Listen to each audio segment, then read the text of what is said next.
Te damos la bienvenida a tu programa Palabras de Vida Eterna. En estos momentos compartimos el libro de Los Hechos de los Apóstoles.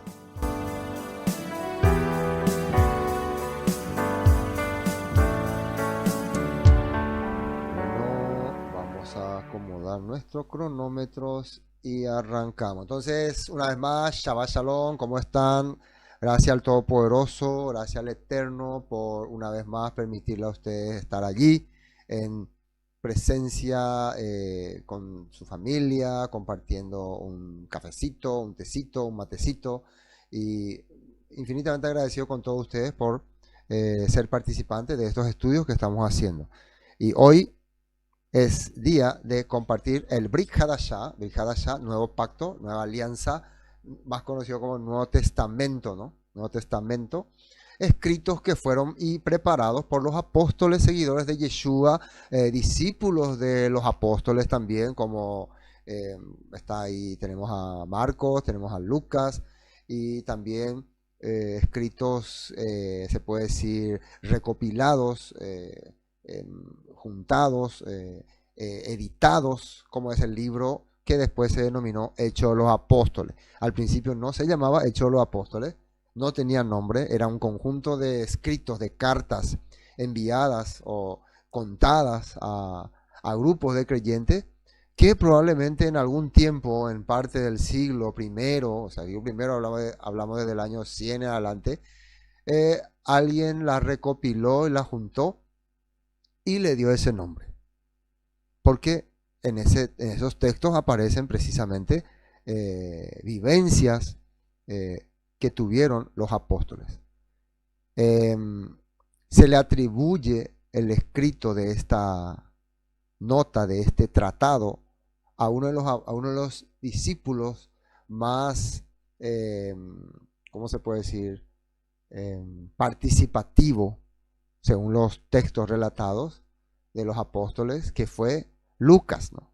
Fue Lucas, y que tenía de acuerdo a la historia, los datos históricos que tenemos de él, tenía una preparación bastante especial, tanto en el ámbito de medicina, de cuerpo humano, como también en lo que se trata de investigación. Eso era algo frecuente en aquella época en algunos eruditos, en algunas personas. Por ejemplo, tenemos un conocedor famoso, un personaje famoso del año 30, ¿no? Que es llamado Josefo, que era también un investigador, era también un político, era un militar, y también se dedicó mucho tiempo a la investigación. Entonces nosotros podemos atribuir también esa misma característica a este hermano, vamos a llamar en la fe, llamado Lucas, y que según los relatos que tenemos fue el que narró el primer tratado que se llama Lucas, ¿no? Donde anuncia, donde narra todos los acontecimientos de la vivencia de nuestro maestro Yeshua desde su nacimiento, de acuerdo a su escrito, y también desde el momento en que él asciende y deja la gran comisión a los apóstoles de llevar este mensaje de restauración a todas las naciones. Según el tratado que hemos visto, en el capítulo 1, esta dedicatoria era a una persona llamada Teófilo. No sabemos si es un nombre simbólico, pero probablemente se trata de una autoridad al cual la gente aprecia mucho por su vocación, por su dedicación al Todopoderoso, y al quien se le instruye de esta manera, primeramente con la vida de Yeshua y después con los relatos que se relacionan con la vida de los primeros discípulos. No sabemos si todos estos relatos fueron enviados totalmente a Teófilo, o a medida que pasó el tiempo, tal vez esta primera parte que estamos viendo, y cuadraría muy bien esta primera parte, porque esta primera parte habla exactamente cuando los discípulos empiezan su labor ministerial en Jerusalén. Y aquí hoy vamos a ver algo muy importante, muy interesante, que siempre se menciona en el ámbito cristiano tradicional, donde se dice que aquí nació la iglesia cristiana, que aquí nace la iglesia. Ustedes siempre cuando escuchan esa palabra, la iglesia, se hace referencia a que es algo nuevo, ¿no? Algo que aparece por primera vez en la historia hebrea o judía, ya tratando de desvincular de lo que es el judaísmo y sus costumbres o sus creencias, con un nuevo enfoque, donde muchas veces después ya inclusive se desvirtúa, ¿no?, lo que es la palabra, la escritura, la Torá, las fiestas y todas estas cosas, y empiezan a atribuirse cosas ya que no se relacionan mucho con la palabra, con la escritura, y que más bien se relacionan con prácticas ya tradicionales de los imperios que reinaron en los últimos tiempos antes de Yeshua, que fue el imperio griego y el imperio romano. Entonces se hace una mezcla de cultura hebrea con cultura griega y cultura romana, y de ahí se crea lo que se llamó después la famosa iglesia cristiana, o después atribuida al lo que se denominó como catolicismo o protestantismo. Bueno, aquí supuestamente todo eso nace. Este es el nacimiento de la iglesia. Pero, ¿qué creen? No, vamos a ver que a pesar de que esto es el Nuevo Testamento, y muchas personas dicen que cuando vos lees el Nuevo Testamento ya no se relaciona nada con el Antiguo Testamento, vamos a ver que si vos no entendés el Nuevo Testamento, si vos no te enfocás, perdón, si vos no entendés el Antiguo Testamento, yo le llamo así porque es la manera que más se conoce. Nosotros conocemos el Antiguo Testamento como Tanakh. Pero si vos no entendés el Antiguo Testamento, el Tanakh, los escritos de Moisés, de los profetas, no vas a realmente entender de qué es lo que el narrador o el escritor o el que quiso contar este acontecimiento nos quiere decir. Vas a empezar únicamente a crear ideas o pensamientos que no se relacionan con lo que aquí está escrito. Y que tienen, imagínense, este capítulo 2 tiene 47 versículos. Y hoy tal vez no vamos a poder compartir todo, vamos a compartir hasta donde nos dé el tiempo, ¿no? Entonces, por eso, prestaque mucha atención y pone bien esa mirada ahí, porque hoy vamos a aprender realmente qué es lo que ocurrió o lo que representaba aquel acontecimiento que ocurrió y por qué el que relata, si es Lucas o alguno de sus discípulos que lo habrá editado, nos quiere presentar esta escena o este acontecimiento, y que es tan importante para nuestra vida y para la vida de todos los creyentes. Y que esto no es algo que empezó aquí, sino que es algo que continuó aquí. Esto es una continuación de los planes del Todopoderoso. Bueno, la venida, así le llamamos nosotros también a este capítulo, la venida del Espíritu Santo. Y hoy también vamos a tratar de hablar del famoso Espíritu Santo. Vamos a entender un poco hoy con este capítulo qué para lo que es el Espíritu Santo. No les digo que con este capítulo ya se entiende todo lo que es el Espíritu Santo, pero por lo menos desde esta perspectiva. Dice, cuando llegó el día de Pentecostés, estaban todos unánimes juntos. Ya el primer versículo nos trae una palabra que es interesante de analizar, y ahí la tengo marcada, que es la palabra de Pentecostés. Pente o penta significa 50, y costés probablemente es tiempos o días. Entonces podríamos estar diciendo de 50 días. ¿50 días de qué? Ese es el tema que tenemos que empezar a aprender. Fíjense que ya de entrada, si uno se queda ahí nomás, se queda con, llegó el día de Pentecostés, una fiesta con una costumbre judía. No, uno tiene que analizar. Si ustedes ven ahí tiene unas rayitas. Espera un poco. A ver, acá no me quiere salir. No, acá no me sale. Bueno. Pero bueno, vamos a entrar a la nota 2. Ahí ya tengo mejor explicado. Vamos a la nota 2. Nota 2. A ver, un ratito, estoy teniendo un problema con mi Biblia. A vos te salió ya la nota 2, ¿no? Ahora sí, ahí está. Hechos 1:14. Vamos a arrancar ahí. Todos se reunían y estaban constantemente unidos en oración. Esto es lo que arrancaba diciendo en Hechos 1:14. Hacían el conteo del Homer. Ese es el momento en que ellos estaban esperando el día en que llegue Pentecostés. O nosotros conocemos eso como Shavuot, lo que hemos estudiado ya la Torah. La fiesta de las semanas. Fiesta de la semana. Dice que eso estaban haciendo, eso estaban hecho junto con María, la madre de Yeshua, varias mujeres más y los hermanos de Yeshua. Fíjense que se reunían en la congregación, no solamente hombres, sino también la mamá de Yeshua y varias mujeres, muchas mujeres también eran devotas a la palabra, y los hermanos de Yeshua. Ahora dice acá, cuando llegó el día de Pentecostés, la palabra Pentecostés significa quincuagésimo, o como le dije, 50 días, ¿no? Y se refiere a una fiesta solemne de los israelitas que se celebra 50 días después de la Pascua, de Pesach. Pesach es la fiesta de la Pascua, donde Yeshua murió. Entonces ya eso está en la Torá, en Éxodo 34:22, Levítico 23:15. Ustedes pueden ver esos textos y van a ver de qué se trata la fiesta de la Pascua. Entonces 50 días después de la Pascua se celebra esta celebración de Pentecostés. Entonces ya se dan cuenta, ya que arrancamos con algo que está en la Torá. Esta fiesta solemne se llamaba comúnmente la fiesta de las semanas. Éxodo 34:22, número 28:26, Deuteronomio 16:10, Segunda de Crónicas 8:13. O la fiesta de cosecha. Éxodo 23:16. Todos estos textos son donde ustedes pueden buscar y verificar sobre el que les estoy hablando. En este día en que los israelitas celebraban la cosecha, había una cosecha de 3,000 almas convertidas al Eterno. La fiesta de Pentecostés era una de las 3 fiestas anuales a las que todo varón judío tenía, atiendan bien, todo varón judío tenía que asistir. Varón judío, eso es muy importante. ¿Dónde aparece eso? Éxodo 34, 22, 23. No hay Pentecostés cristiano. Eso no hay un Pentecostés cristiano. Esto era para, hasta acá por lo menos, para los judíos. O más atrás, antes, para los israelitas. Porque los judíos empezaron a llamarse judíos a partir de que regresaron de Babilonia. Ellos ya no se llamaban hebreos ni israelitas, se llamaron judíos.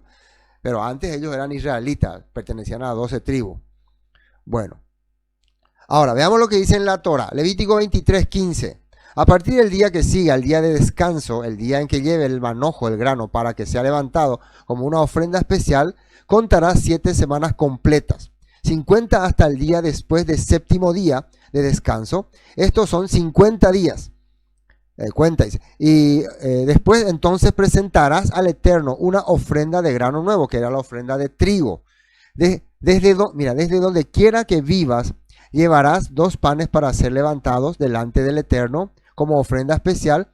Prepara cada uno de los panes con 4 litros de harina y selecta y hornéalos con la levadura. Serán una ofrenda al Eterno de la primera de tus cosechas. Esto decía, alegando de que los israelitas tenían que hacer esta celebración y llevarla al lugar que el Padre escogiera. En este caso, ya acá en Hechos 2, el lugar que estaba establecido para traer esta ofrenda era Jerusalén. Jerusalén. Vemos que Pablo, después de mucho tiempo, ya cuando él era apóstol, cuando él estaba llevando el mensaje de restauración, él no se olvida de esta fiesta, porque algunos dicen, no, esto fue un acontecimiento superficial que ocurrió ahí, justamente fue una casualidad, que fue la fiesta de Pentecostés. Miren lo que dice acá en Hechos 20:16. Ya vamos a spoilear lo que vamos a hacer cuando lleguemos a Hechos 20. Pablo continúa con la celebración de Pentecostés. Pablo, dice acá, Hechos 20:16, había decidido navegar sin detenerse en Éfeso, porque no quería pasar más tiempo en la provincia de Asia. Se apresuraba a llegar a Jerusalén, de ser posible, para el festival de Pentecostés. O sea, ¿por qué él tenía tanto interés en llegar a Jerusalén? Porque quería participar de la fiesta de Pentecostés. Algunos dicen que ese es un relato casual que está ahí. No puede ser que el escritor quiera resaltar que realmente al apóstol Pablo le interesaba llegar a Jerusalén porque quería, si es posible, dice, si no era posible no había problema también, pero si es posible, porque es un mandato que el Todopoderoso estableció para los judíos, estar en la fiesta de Jerusalén. Entonces Pablo nunca estuvo en contra de las fiestas. No sé por qué hoy en día muchos en el cristianismo sí están en contra de las fiestas. Bueno, ahí arrancamos entonces con el capítulo 2, versículo 1. Versículo 2, y acá entra algo interesante. Y de repente vino del cielo un estruendo. Estaban todos ahí, ¿no? Ahora hay que tener en cuenta dónde estaban. Como de viento recio que soplaba, el cual llenó toda la casa donde estaban sentados. Y acá el tema es ¿Dónde estaban sentados? De acuerdo a la tradición cristiana, tradicional, para la redundancia, estaban en una casa. En una casa estaban. Miren que el aposento alto tiene una capacidad, de acuerdo a lo que uno investiga y si ve, dice que hay un lugar, este era probablemente el aposento alto, ahí no entran más de 20 personas, o 30 pueden entrar apretado. Entonces cuando habla de que en un momento estaban reunidas 120 personas, eso ya no era en el famoso aposento alto porque ya no iban a caber, era en un lugar, dice, en un sitio. Y pasado ese tiempo, unos 10 días después de que Yeshua ascendió, Yeshua les dijo, espérenme en Jerusalén para que el Rúa descienda sobre ustedes. Ellos ya entendieron de qué se trataba, porque después vamos a ver de este relato que Pedro va a hablar, que él ya estaba al tanto de lo que iba a acontecer, que esto era algo profetizado por los profetas. Entonces, ¿dónde será que ellos estaban reunidos? Categóricamente es en el templo o alrededor del templo, en los alrededores del templo o a la orilla del templo. Alrededor del templo cabían casi por lo menos unas 100.000 personas podían entrar ahí. Bueno, entonces ellos estaban allí. ¿Y qué pasa? Vamos a la nota 2. ¿Qué es la presencia del Espíritu Santo? Porque acá dice que, y de repente vino del cielo un estruendo como de un viento recio que soplaba, el cual llenó toda la casa donde estaban sentados. Fíjense que habla de viento. Y la palabra rúa o espíritu es traducida como viento. O sea, acá dice que lo que vino es un viento, un soplido. Ahora veamos la nota 2. ¿Qué es la presencia del Espíritu Santo? En la nueva traducción dice, de repente se oyó un ruido del cielo parecido al estruendo de un viento fuerte e impetuoso. A eso se le llama espíritu. A ese se le llama espíritu o rúa, que llenó la casa. ¿Cuál casa? Probablemente estaban cercanos al templo de Jerusalén, donde estaban sentados. Probablemente, digo probablemente, que estaban alrededor de Jerusalén, porque donde cayó ese viento es ahí alrededor del templo de Jerusalén. Ahora, fíjense lo que representa, cómo está en el griego esta palabra casa. Ustedes si van a la Biblia en griego, yo ya le mostré la pasada cómo hacer eso. Si van en la Biblia en griego y buscan esta palabra casa, que aparece ahí en Hechos capítulo 2, aparece la palabra oikos, no oiko como en guaraní, oikos, ¿no? Que tiene una traducción de hogares de familia. Nota 2, Éxodo 34. A ver, ¿qué dice? Decimos oiko, hogares de familia, palacio, granja, sociedad. Miren. Acá en el libro de Éxodo nos va a hacer entender sobre esta palabra casa. Éxodo 34, 26, una traducción viviente. Cuando recojas tus cosechas, o sea, fiesta de Pentecostés. Miren bien lo que dice ahí. En Éxodo 34 ya está hablando, cuando recojas sus cosechas, o sea, en la fiesta de Pentecostés, lleva a la casa del Eterno, tu Elohim, lo mejor de la primera cosecha. ¿Dónde vas a llevar? A la casa del Eterno. Esa palabra casa, claro, acá en el hebreo es Beit Shalom, ¿no? Beit Shalom, ¿no? No era así. Beit Hamishdah, algo así. Bueno, si ustedes también pongan ahí, pero tiene su traducción, ¿no? A la casa del Eterno. Aunque en el tiempo de Éxodo todavía no había, entonces ya estaban mandando que se va a llevar al lugar donde se consagre el pueblo para hacer la actividad. Pero ya, Primera Reyes 3:2. Este era el momento que ellos estaban haciendo los sacrificios. Y dice, hasta entonces el pueblo sacrificaba en los lugares altos porque no había casa edificada al nombre del Eterno hasta aquellos tiempos. No había todavía, por eso sacrificaban en los lugares altos. Ahora, Nehemías 10:34. Echamos también suerte de los sacerdotes, los levitas y el pueblo acerca de la ofrenda de la leña para traerla, ¿dónde dice? A la casa de nuestro Elohim. Según y acá aparece otra vez la palabra casas, y esta palabra casas ya está traducida como grupos o familias. O sea que grupos o familias tenían que venir para traer la ofrenda a la casa de nuestro Elohim. Era el grupo de los creyentes en Yeshua, que probablemente era ese número en ese momento de 120 personas. Esto ya está hablando del tiempo de Nehemías. Dice que de nuestros padres en los tiempos determinados, dice, venía en los tiempos de la fiesta. Cada año para quemar sobre el altar del Eterno nuestro Elohim, como está escrito en la ley. O sea, había un mandato de cuando lleguen los tiempos determinados, los tiempos de la fiesta, venir en la casa de Elohim. Nehemías 10:35, y cada año traeríamos a la casa, templo del Eterno, las primicias de nuestra tierra y las primicias del fruto de todo árbol. ¿Dónde tenían que venir entonces cuando hay la fiesta? No en un aposento alto aparte. Si ellos estarían haciendo eso, entonces ellos estarían quebrantando el mandamiento de la palabra. Realmente estarían fundando una nueva religión. Pero ellos no estaban haciendo eso. Ellos estaban ahí, de acuerdo a la palabra oikos. Isaías 2:22, miren lo que dice esta profecía de Isaías, que se estaba cumpliendo perfectamente con lo que estaba aconteciendo ahí. En los últimos días, en el monte de la casa del Eterno, será el más alto de todos los lugares, de todo el lugar más importante de la tierra. Se levantará por encima de las demás colinas, y gente del mundo entero vendrá allí para adorar. Palabra profética de Isaías. Vendrá gente de muchas naciones. Y dirán, venga, subamos al monte del Eterno, a la casa de Elohim de Jacob. Allí Él nos enseñará sus caminos y andaremos en su senda. Ese era el objetivo de venir a esta fiesta, de participar de esta fiesta. Pues de Sión saldrá la enseñanza del Eterno, de Jerusalén saldrá su palabra, o sea, la Torah. Éxodo 19:16. El Eterno se manifiesta en el Sinaí. Esto es lo que también estamos viendo, que es lo que está aconteciendo allí.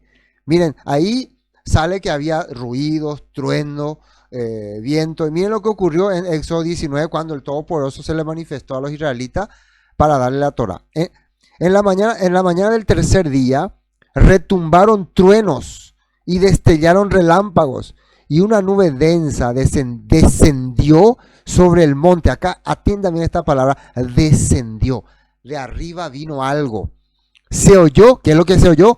Un fuerte y prolongado toque de cuerno de carnero, o sea, shofar, y todo el pueblo tembló.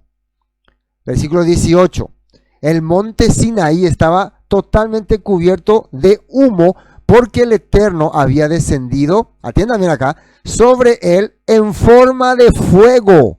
En el monte Sinaí ya aparece esta escena donde dice que el Eterno desciende en forma de fuego. Nubes de humo subían al cielo como el humo que sale de un horno de ladrillos, y todo el monte se sacudía violentamente. Verso 19.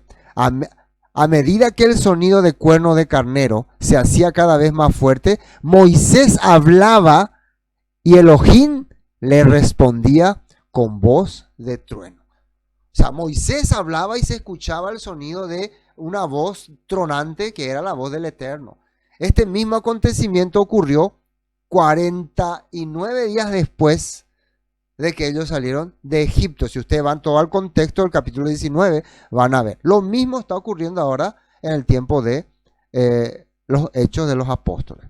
Bueno, ya entendimos entonces dónde estaba ocurriendo y qué estaba ocurriendo. Ahora, miren lo que ahora ocurre. Y se le aparecieron lenguas repartidas como de fuego. Acá otra aparece lenguas repartidas como de fuego. Entonces, yo no sé cómo se puede entender lenguas repartidas como de fuego. Yo no sé cómo sería como dragón, porque los dragones lo que cuando abren la boca tiran fuego. O sea, estaban queriendo entender que acá se convirtieron en dragones. Es una expresión que lo que estaban manifestando era algo poderoso. Y la única ocasión que ellos tuvieron algo poderoso y que se recuerdan en esta época es cuando el Todopoderoso desde el monte Sinaí les descendió a ellos el poder de su palabra. Ese era el poderoso. Ahora esta palabra lengua vamos a analizar un poco hoy. Como de fuego, asentándose sobre cada uno de ellos. Una vez más dice que descendió sobre ellos, ¿no? Nota 3. Lenguas. Esta palabra lengua, si ustedes vamos después, Calé nos va a mostrar el texto en griego, pero fíjense lo que dice acá. El Strong griego 1100 o 1100, ¿no? Dice, ahí está, glosa. No sé si ustedes están leyendo griego, no saben, pero ahí dice glosa. Ahí está la traducción, glosa. ¿Qué significa? Esta es la palabra que aparece ahí en ese capítulo, en ese versículo. Y esa palabra significa lengua, por implicación, lenguaje, idioma, específicamente uno adquirido, no naturalmente, dice. O sea, un lenguaje, un idioma que uno puede aprender y recibir. Ahora, fuego significa literalmente o figurativamente, específicamente, rayo. O sea, la palabra que aparece ahí como fuego es pur, que es el Strong 4442, y puede ser un fuego, ¿cómo se puede decir? Superficial. No es un fuego que quema, es un fuego, es como una apariencia, ¿no? Un ejemplo está queriendo hacer entender. Ahora, quería mostrarle también esta palabra porque muchos se confunden aquí en Hechos capítulo 2, donde sale la palabra glosa, con la palabra glosolalia. ¿Y qué significa glosolalia? Es lo que muchos creen que dice ahí en Hechos capítulo 2. Dice glosolalia y el verbo glosa tiene las dos palabras, glosa y lalia, o sea, habla, lengua o habla. Eso sería, algunos creen que se usa esta palabra para el don de lenguas, o sea, capacidad sobrenatural. Algunos creen así, pero interesante que ahí en Hechos capítulo 2 no aparece la palabra glosolalia, ¿no? Sino solamente aparece la palabra glosa. Si era el don de lenguas, que todos creen que es la capacidad de hablar cosas raras, iba a aparecer la palabra glosolalia, pero no aparece esa palabra. Por lo tanto, ellos no recibieron ese don de hablar todo, bla, bla, bla, bla, bla, bla. Y también esta palabra glosolalia, me gustaría que ustedes personalmente investiguen más, busquen más datos y van a sorprenderse lo que significa y lo que hay en esto. Es algo terrible. Probablemente esto es lo que nosotros estamos viendo hoy en día en todas estas manifestaciones tradicionales en las iglesias. Y que no es algo muy bueno que digamos. En psiquiatría se habla de lenguaje ininteligible, dice, ininteligible, compuesto por, en psiquiatría se habla de esto, palabras inventadas y secuencias rítmicas y repetitivas, propio de habla infantil, y también común en estados de trance o en ciertos cuadros psicopatológicos. Estoy hablando de una información que está en internet o en páginas de salud, en páginas de psiquiatría, de medicina. Ustedes busquen, por eso les estoy dando la opción de que ustedes busquen. Probablemente estas manifestaciones de hablar todo palabra sin sentido y todo en trance es producto de un trastorno ya en muchas personas. La glosolalia se presenta a menudo en situaciones de estrés o emoción intensa.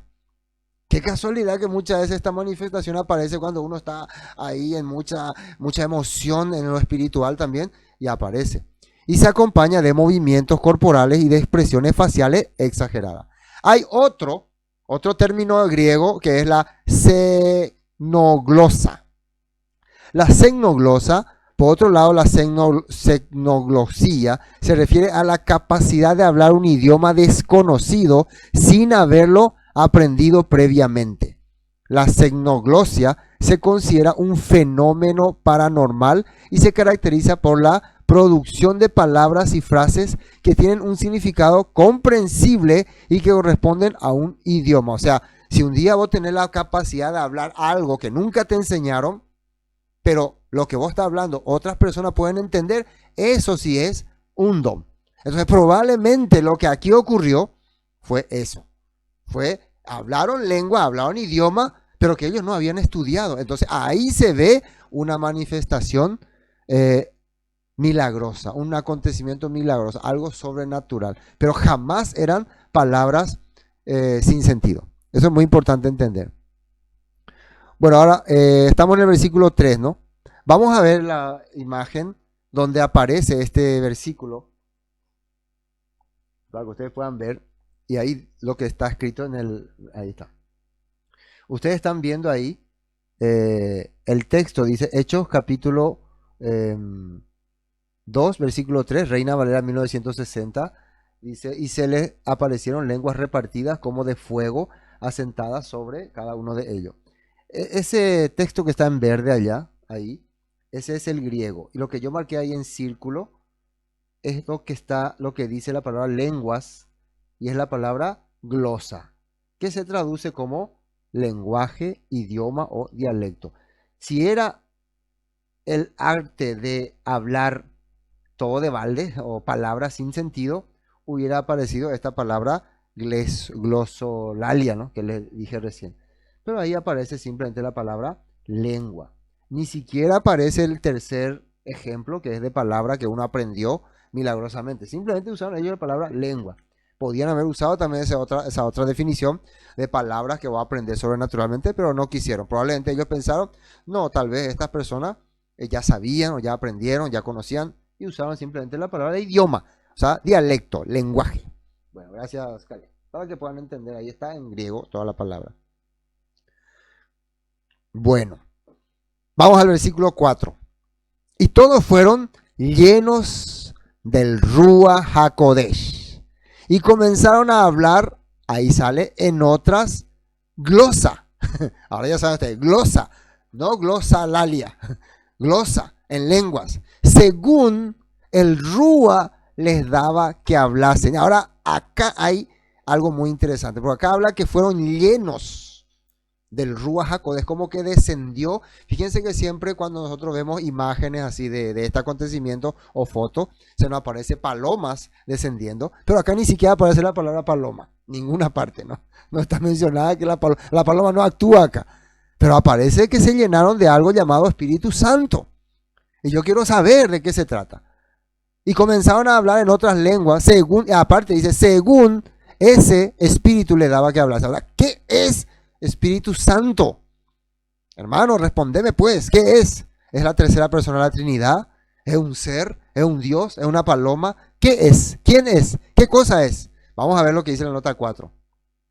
Hechos 2, 4, nueva traducción viviente. Y todos los presentes fueron llenos del Espíritu Santo y comenzaron a hablar en otros idiomas. En esta traducción, por lo visto ya estudiaron más profundamente, y le pone ya la traducción glosa en otros idiomas, conforme el Espíritu Santo, que es, acá sale, aliento divino, poder del Eterno dado a los creyentes, les daba esa capacidad. O sea, el Espíritu Santo es el poder que el Eterno manifiesta en los creyentes, aunque ustedes no lo crean.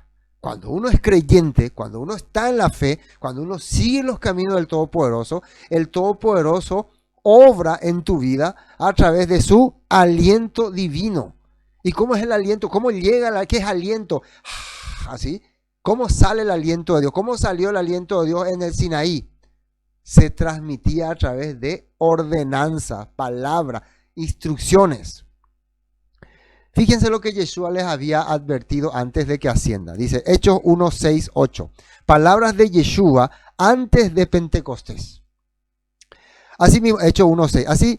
Así que mientras los apóstoles estaban con Yeshua, le preguntaron con insistencia: Señor, ¿ha llegado ya el tiempo que liberes a Israel y restaure su reino? Nosotros ya hemos hablado bastante de ese capítulo, que no fue que dijeron por inectos ni por tontos, sino porque realmente ese era el tema que Yeshua vino hablando todo el tiempo y lo que los profetas anunciaban.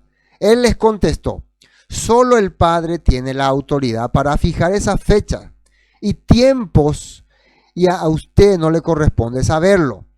Pero, le advirtió, recibirán, ¿qué cosa? Poder, cuando el Ruach HaKodesh, el Espíritu Santo, ¿qué dice ahí? Descienda sobre ustedes. Ahora, cuando descienda este poder, esta fuerza, que ellos le llaman aliento divino, serán mi testigo, dice. ¿Y qué van a hacer ellos?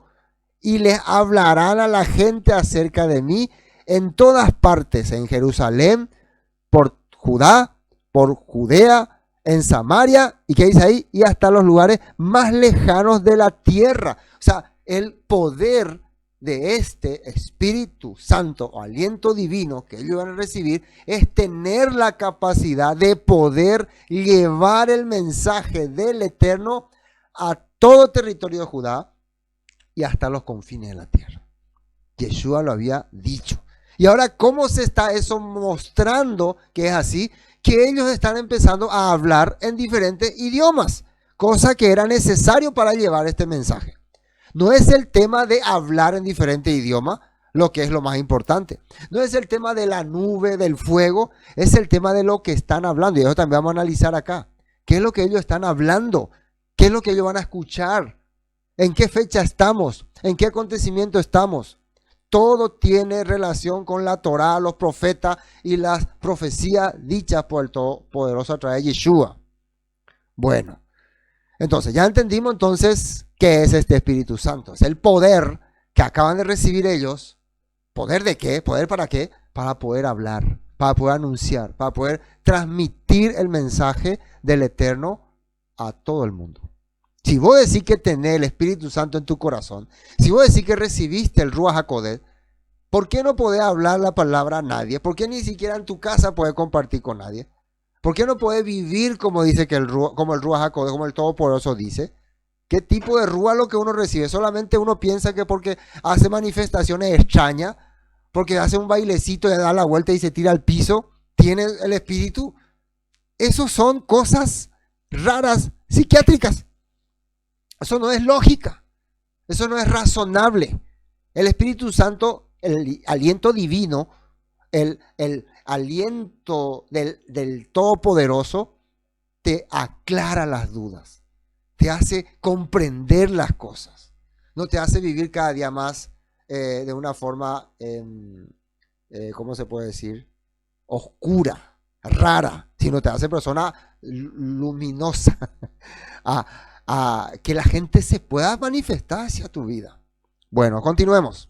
Entonces, versículo 5. Ahora miren, el 4 dice que cayeron, recibieron todo este poder, empezaron a hablar en diferentes lenguas. Y el 5 dice, moraban entonces en Jerusalén.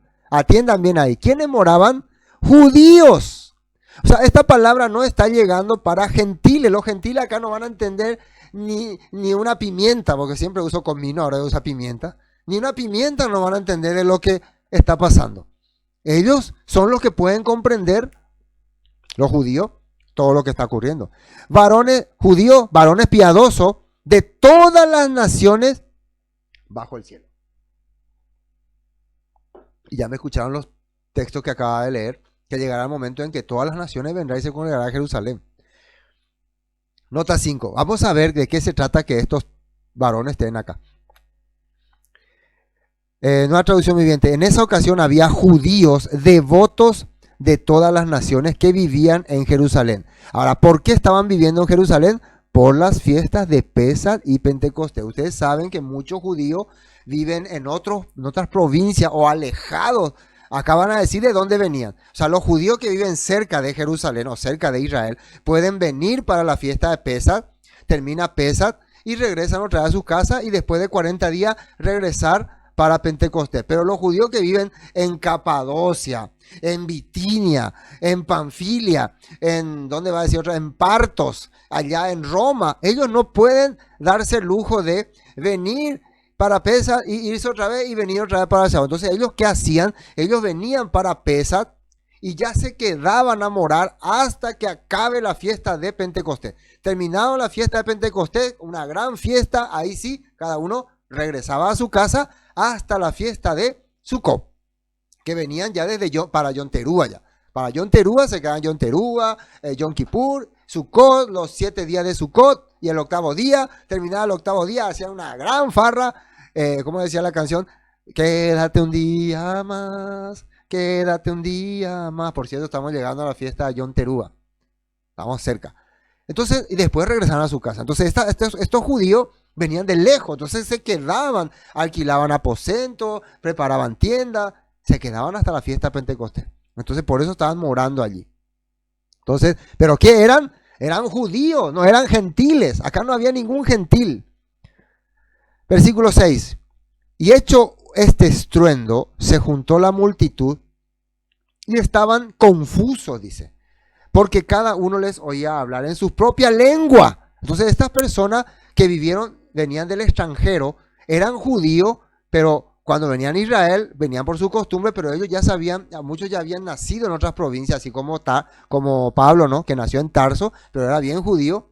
Entonces ellos ya tenían su lenguaje madre de su tierra y su lenguaje ancestral, que era el hebreo. Pero ellos acá le estaban escuchando hablar a estos galileos todavía en su lenguaje madre, su lenguaje de su nación donde ellos crecieron, donde nacieron.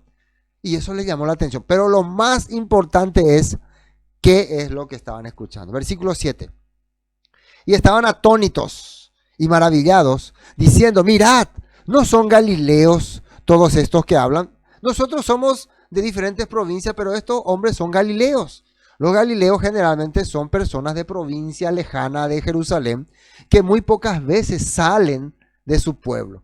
Generalmente están más ahí en su pueblo viviendo, dedicándose a la pesca, al campo, y pocas veces van a la ciudad, a no ser que es para vender sus productos.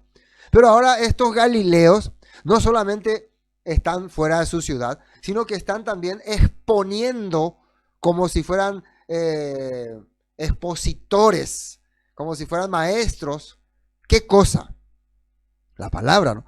¿Cómo pues les oímos, versículo 8, nosotros hablar cada uno, y atiéndame lo que dice acá, en nuestra lengua en la que hemos nacido? No, ellos no le estaban escuchando hablar vara, vere, vere, vera.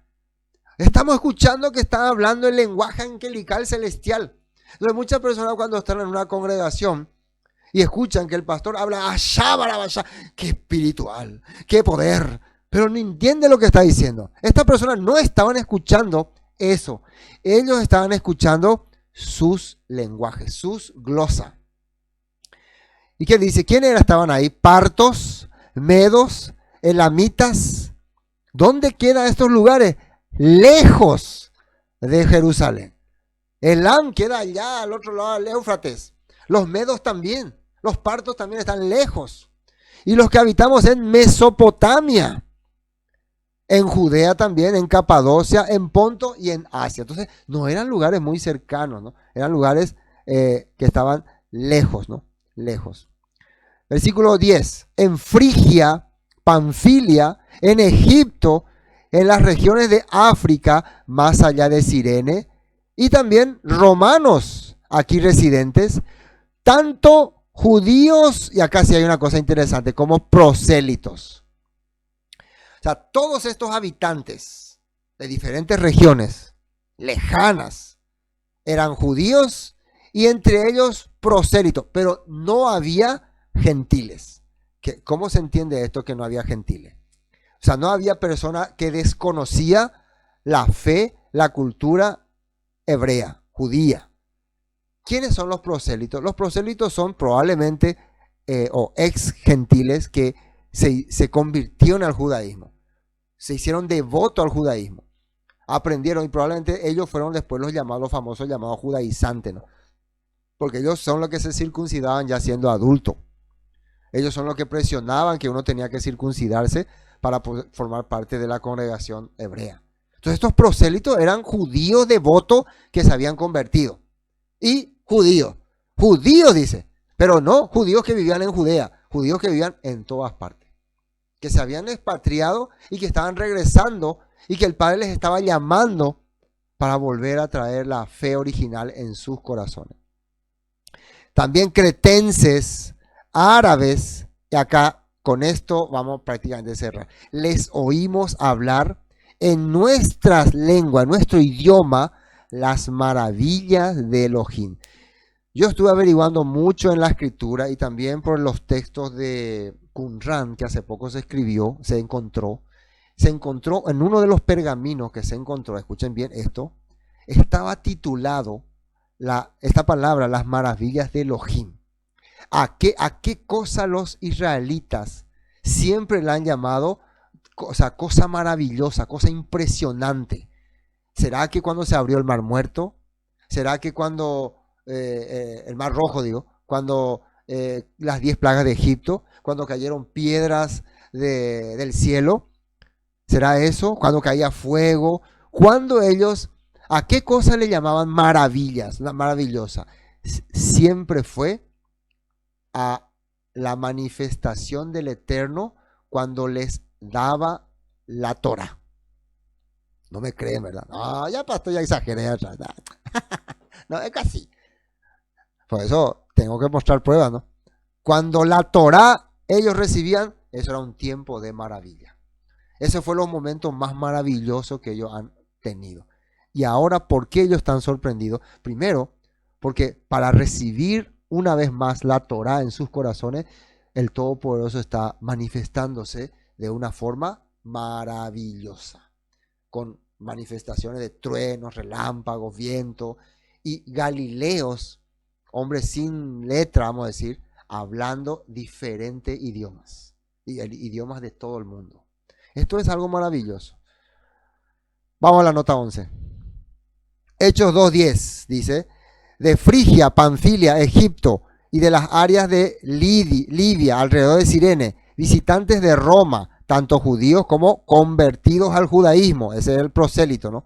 Cretenses y árabes, y todos oímos a esta gente hablar en nuestro propio idioma acerca de las cosas maravillosas que Dios o Elohim ha hecho. ¿Cuáles son las cosas maravillosas que ellos estaban hablando que Dios ha hecho? Vamos al primer punto. ¿Por qué aparece un montón de personas aquí? Dice en Isaías 11:1, del tocón, o sea, la raíz de la familia de David, saldrá un brote. Sí, un retoño nuevo que dará fruto de la raíz vieja, y el rúa del Eterno, que dice ahí, reposará sobre él. El espíritu de sabiduría y de entendimiento, espíritu de consejo, de poder, espíritu de conocimiento y de temor del Eterno. Todo esto es lo que hay en la Torá. O sea que este retoño, este brote que va a ser Yeshua, que es Yeshua de David, lo que va a tener es la manera de transmitir la Torá a su pueblo.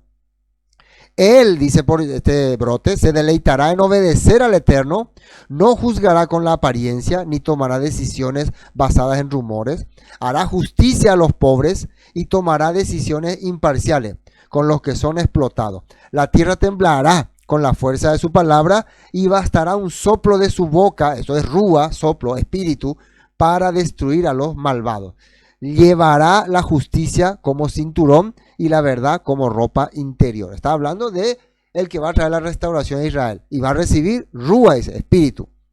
Isaías 11:10. En ese día el heredero del trono de David será estandarte, o sea, bandera de salvación. La gente a través de Yeshua va a entender que va a obtener nuevamente la promesa de ser parte del reino del Eterno, lo que es la salvación. Para el mundo entero, dice, las naciones se reunirán junto a él y la tierra donde vive será un lugar glorioso. En ese día el Eterno extenderá su mano por segunda vez para traer de regreso, atiendan bien, al remanente de su pueblo, los que queden en donde, en Asiria, en el norte de Egipto, en el sur de Egipto, Etiopía, Elán, en Babilonia, Amad y todas las tierras costeras distantes, lo que está ocurriendo en Pentecostés. El Rúa del Eterno está descendiendo para que ellos puedan recibir su gracia y ahí están reunidos de todas las naciones. Levantará bandera en medio de las naciones y reunirá a los desterrados de Israel, juntará al pueblo disperso de Judá desde los confines de la tierra. De la tierra. Y ahora, prueba contundente de que para los israelitas las maravillas de Elohim es su palabra, es la Torah. Las maravillas de Elohim. Para los judíos y los devotos de la fe hebrea, las maravillas de Elohim están muy relacionadas a los textos escritos y establecidos en la Torá. Eso es la maravilla de Elohim. Cuando usted escucha lo relacionado a la Torá, a la Tanaj, a la obra del Todopoderoso, usted está recibiendo las maravillas de Elohim. El rúa del Eterno en tu corazón. Momento en que el pueblo se maravilló por las palabras del Eterno, dice. Cuando el Eterno entregó la Torá en el monte Sinaí, número 1, ¿no? Éxodo 20, 1 y 2. Luego Elohim le dio al pueblo las siguientes instrucciones. Yo soy el Eterno de tu Elohim, quien te rescató de la tierra de Egipto, donde eras esclavo. Y si ustedes leen, todo lo que le empezó a dictar fueron los 10 mandamientos. los 10 mandamientos. Después en el versículo 18, Éxodo 20 y 18, cuando los israelitas, que dice ahí, oyeron los truenos y el toque fuerte del cuerno de carnero, y vieron los destellos de relámpago y el humo que salía del monte, se mantuvieron a distancia y temblando de miedo. Yo ahora les salté, pero ¿qué? Desde el versículo 1 y 2 hasta el versículo 18, ¿qué fue lo que oyeron? Ustedes vayan al texto, oyeron, no tendrás dioses ajenos, no tendrás imágenes, guardarás el Shabbat, o escucharon los 10 mandamientos. Eso fue lo que oyeron en forma de truenos y relámpagos, dice, porque la voz del Eterno salía con voz tronante, o sea, no escucharon con una voz, hola, ¿cómo están? Le doy los 10 mandamientos, escucharon con algo que les sorprendió, lo que ahora está ocurriendo con estos hombres que están acá en Hechos capítulo 2. No están escuchando simplemente en un lenguaje común, están escuchando en diferentes lenguajes, están escuchando las maravillas del Eterno en una forma milagrosa, una maravillosa manifestación. Después, Hechos 7:38. Palabras de Esteban, ¿no? Moisés estuvo con nuestros antepasados en la asamblea del pueblo de Elohim en el desierto, cuando el ángel le habló en el monte Sinaí, y allí Moisés recibió palabras que dan vida para transmitirlas a nosotros. ¿Qué fue lo que recibió? Palabras que dan vida. ¿Qué es lo maravilloso que vos podés recibir en tu vida en este tiempo? Algo que te dé vida, algo que cambie tu corazón, algo que te deje las circunstancias difíciles que está viviendo, los problemas que está aconteciendo. Si vos no escuchás, no recibís esas cosas, no hay cosa maravillosa en tu vida. ¿Me están entendiendo, no? Otro punto, Josué 8:30. Josué guía al pueblo. Josué dirige al pueblo. ¿Y qué hace? ¿Se acuerdan que le dijo el Eterno que tenía que hacer? Él tenía que guardar la Torá, instruir la Torá. Y finalmente cuando él llega, después de que el Todopoderoso le mandó a través de Moisés, esto está en Deuteronomio, que establezca en dos montes, el monte Gerizim y el monte Esbal, ordenanzas al pueblo, que desde ahí le clame las ordenanzas al pueblo. Pueden buscar esto en el libro de Deuteronomio. Pero yo le voy a leer acá en Josué 8:30. Luego Josué construyó un altar al Eterno Elohim de Israel en el monte Ebal. Versículo 31. Siguió los mandatos que Moisés, siervo del Eterno, había escrito en el libro de instrucción, o sea, en la Torá, o sea, en Deuteronomio. Háganme un altar con piedras sin labrar y que no haya sido trabajada, con herramientas de hierro. Entonces presentaron sobre el altar ofrendas quemadas y ofrendas de paz al Eterno. Y mientras, versículo 32, mientras los israelitas observaban, Josué copió en las piedras del altar, que dice ahí, las instrucciones que Moisés les había dado. Entonces, todo un acontecimiento ocurrió ahí, en el monte Ebal, el monte Gerizim, y tallaron una piedra y empezaron a escribir ahí todos los mandatos de la Torah. Versículo 33, nueva traducción viviente. Después todo Israel, tanto los, miren ahí, extranjeros como los israelitas de nacimiento, estos extranjeros eran ya los que se unieron al pueblo de Israel, aceptaron ser parte del pueblo de Israel, no eran simplemente extranjeros de Canaán. Junto con sus ancianos, jefes y jueces, fue dividido en dos grupos. Un grupo se paró frente al monte Gerizim y el otro delante del monte Ebal. Ambos grupos quedaron frente a frente y entre ellos estaban los sacerdotes levitas que llevaban el arca del pacto del Eterno. Todo se hizo de acuerdo a las órdenes que Moisés, siervo del Eterno, había dado previamente para bendecir al pueblo de Israel. Entonces Josué, ¿qué hizo Josué? Leyó al pueblo todas las bendiciones y maldiciones que Moisés había escrito en el libro de la Torá, o sea, la instrucción. Cada palabra de cada mandato que Moisés había dado se leyó a todos los israelitas, reunidos en asamblea, incluso a las mujeres, a los niños y a los extranjeros que vivían entre ellos. Este es el momento en que ellos nuevamente estaban recibiendo las maravillas de Elohim, cuando estaban ya entrando en la tierra de Canaán, después de haber estado 40 años en el desierto. David, yo no les puedo leer todo, pero les recomiendo que ustedes lean todo este capítulo 29 para poder entender todo lo que ocurrió ahí. David reúne al pueblo, ya cuando él está por terminar su mandato, por darle ya el poder a Salomón, y les habla esta palabra. David proclama rey a Salomón y anuncia la edificación del templo. Estamos aquí solo por un momento, Segunda de Crónicas 29:15. Esto está diciendo David. Estamos aquí, esto está orando él al Eterno. Por un momento, visitantes y extranjeros en la tierra, al igual que nuestros antepasados, nuestros días sobre la tierra son como una sombra pasajera, pasan pronto sin dejar rastro. Segunda de Crónicas 29:18. Oh Señor, Elohim de nuestro antepasado, Abraham, Isaac e Israel, haz que tu pueblo siempre desee, que dice ahí, obedecerte. Asegúrate de que tu amor por ti nunca cambie.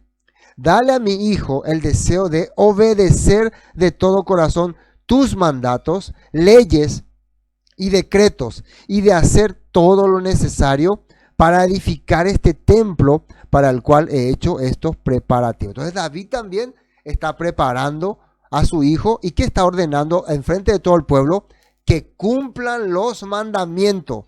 ¿Cuándo el rey Salomón iba a ser un rey que haga maravillas del Eterno? Cuando guarde los mandamientos. Nosotros sabemos que por qué decayó el rey Salomón. Segunda de Reyes 23:1. Esto ocurrió en tiempos del rey, el rey Josías, ¿no? Sí, entonces el rey mandó reunir con él a todos los ancianos de Judá y Jerusalén. El rey Josías, y si usted, me faltaría tiempo para explicarle todo el contexto, pero el rey Josías fue un rey que asumió el poder después de que Israel estuvo muchísimo tiempo sin Torá, sin palabra. Su abuelo Manasés había matado a muchos profetas, entre ellos al profeta Isaías, y había prohibido que se estudie la Torá, había quemado todos los rostros de la Torá. Entonces, un tiempo cuando Josías ocupó el trono, estaba restaurando el templo y un sacerdote encontró un rollo de la Torá y empezó y le dio al rey. El rey estaba sorprendido, dice que rasgó su vestidura y no hizo nada más que presentarle al pueblo en una asamblea importante después de casi 70 años sin Torá nuevamente. Entonces el rey dice, Segunda de Reyes 23:1, mandó reunir con él a todos los ancianos de Judá y de Jerusalén, y subió el rey a la casa del Eterno con todos los varones de Judá y con todos los moradores de Jerusalén, con todos los sacerdotes, profetas y con todo el pueblo, desde el más chico hasta el más grande. ¿Y qué dice ahí? Y leyó, oyéndolo ellos, todas las palabras del libro del pacto que había sido hallado en la casa de Yahweh. Esto era algo maravilloso después de tanto tiempo, una vez más, la Torá a nosotros. Poniéndose el rey en pie junto a la columna, hizo pacto delante de Yahweh de que irían en pos de el Eterno y guardarían sus mandamientos, sus testimonios, sus estatutos y todo el corazón y toda el alma, y que cumplirían las palabras del pacto que estaban escritas en aquel libro, y todo el pueblo confirmó el pacto. Atiendan bien, todo el pueblo estaba contento y agradecido. Este es el mismo, ¿no? Este es el mismo. Sí, este es el mismo. Entonces acá nosotros vemos que era lo maravilloso. Me falta otro texto, me va a dar tiempo todavía. Vamos a Nehemías 8, otro momento, después de haber regresado de 50 años, 70 años, perdón, de estar en cautividad. Nuevamente el pueblo se reúne. Claro, en estos momentos, en el libro de Josué, lo que se leyó fue los 10 mandamientos. En el libro de Reyes fue el libro de Deuteronomio, solamente tenían Deuteronomio. Ya aquí, en Nehemías capítulo 8, por primera vez, y acá sí fue algo maravilloso, porque por primera vez se puede leer toda la Torá completa. Por eso dice que estuvieron desde las 6 de la mañana hasta el mediodía. Atiendan, 8:1. Fíjense lo que dice ahí. Y se juntó todo el pueblo como un solo hombre, Nehemías 8:1, en la plaza que está delante de la puerta de las aguas, y dijeron a Esdras, el escriba, que trajese, que dice, el libro de la ley de Moisés, la cual el Eterno había dado a Israel.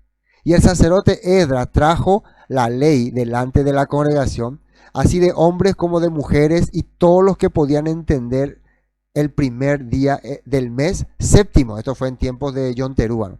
Y leyó, y justamente otra vez en una festividad, en el libro de la plaza que está delante de la puerta de las aguas, desde el alba hasta el mediodía, dice, en presencia de hombres y mujeres y de todos los que podían entender, y los oídos de todo el pueblo estaban, que dice, atentos al libro de la Torá. Y el escriba Edra estaba sobre un púlpito de madera que habían hecho para ello, y junto a él estaban Matatías, bueno, están hablando de todos los que estaban alrededor. Versículo 5. Abrió pues Edras el libro a ojos de todo el pueblo, porque estaba más alto que todo el pueblo, y cuando lo abrió, todo el pueblo estuvo atento. Bendijo entonces Edras al Eterno, Elohim grande, y todo el pueblo, que dice, respondió amén, amén, alzando sus manos, y se humillaron y adoraron al Eterno, inclinados a tierra, dice. Y miren lo que dice en el versículo 7. Y leían el libro de la Torá, de la ley, de Elohim, claramente, y ponían sentido de modo que de modo que entendiesen la lectura. Y hay algo más que dice acá, el versículo 9. Y Nehemías el gobernador y el sacerdote Edras escriba y los levitas que hacían entender al pueblo dijeron a todo el pueblo: día santo es al Eterno, nuestro Elohim, no os entristezcáis ni lloréis, porque todo el pueblo, que dice, lloraba oyendo las palabras de la ley. O sea que había un momento tan de conmoción. Ahí podemos decir que venía el Rúa sobre ellos, el espíritu, el aliento divino. ¿Qué era eso? La Torá, hermanos. El que ellos tengan esa posibilidad de que nuevamente puedan escuchar la Torá, le hacía conmover. Eso era para ellos las maravillas de Elohim. Las maravillas de Elohim. Amén. Bueno, terminemos este capítulo de esta parte de Hechos 2. Creo que ya nos quedamos en el versículo 11. Cretenses, árabes, les oímos hablar en nuestras lenguas, y creo que ya no hay duda de qué es las maravillas de Elohim. Le decía que en uno de los textos de Qumran se encontró un pergamino que está titulado Las maravillas de Elohim, y debajo está escrito los 10 mandamientos. Así como salen Hechos, como salen Éxodo. A eso ellos le llamaban los 10 mandamientos. Sí, importante, ¿no?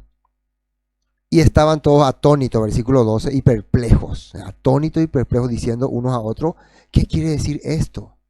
O sea, ¿de qué estaban perplejos? De que hombres que no hablan su idioma, ahora podían hablar un idioma que ellos podían entender. Pero miren lo que dice el 13. Más otros burlándose decían: están llenos de mosto. O sea, otras personas probablemente cuando escuchan la Torá, cuando escuchan hablar de la restauración de Israel, solamente se van a reír y se van a burlar. Y les va a parecer tontería y van a creer que estamos borrachos.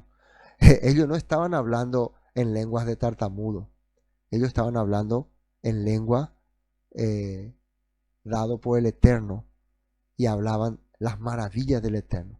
Sé que para muchos no es más maravilloso aprender la Torá, las instrucciones del Padre, porque han caído en un sistema mezclado, como muchos han sido, como muchos de nosotros hemos sido incautados, ¿no? ¿Cómo se dice? Incautados, no sé, engautados, ¿no? Atrapados. Pero gracias al Eterno que nos abrió el entendimiento, nos envió su aliento divino. ¿Qué es eso? Su Torá en nuestro corazón. Como dice la promesa: pondré mis leyes en sus mentes y las escribiré en su corazón, y nunca más me acordaré de sus pecados y transgresiones, y haré que anden en mis estatutos y en mis reglas. Así, hermanos, nosotros queríamos compartir esta primera parte, y ahí Pedro va a salir a defenderle, y acá atájense. Porque si creían que ya entendimos todo lo que se trata de la Taná, acá Pedro va a sacar un discurso profético impresionante. Entonces Pedro, poniéndose en pie con los 11, alzó la voz y les habló diciendo: varones judíos y todos los que habitan en Jerusalén, esto sea notorio, y oíd mis palabras. Pero esto vamos a escuchar lo que dice Pedro la próxima semana. No se pierda. Reserve su boleto. Vamos a más. Espero que la palabra haya sido de mucha bendición para sus vidas.